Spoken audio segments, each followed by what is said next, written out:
So, last weekend, my family decided to have a little get-together at my parents' house.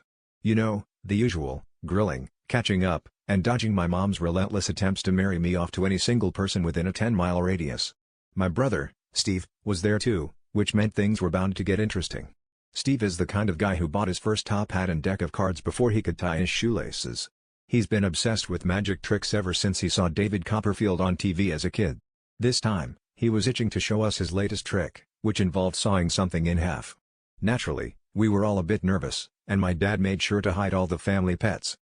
As the day wore on, Steve finally got everyone's attention, announcing that he would saw the dining table in half. My mom was halfway through yelling at him to stop when he had already whipped out a saw and started on the table. We all gathered around, partly out of morbid curiosity and partly because we had nothing better to do. It was the same dining table that had hosted countless holiday dinners, birthday cakes, and a particularly memorable spaghetti incident when I was 9. But Steve was determined, and with a magician's flourish and a very real saw, he got to work. To everyone's surprise, the table actually split cleanly in two after some vigorous sawing and a lot of sweat. We all applauded, both relieved and impressed. But then, something strange happened.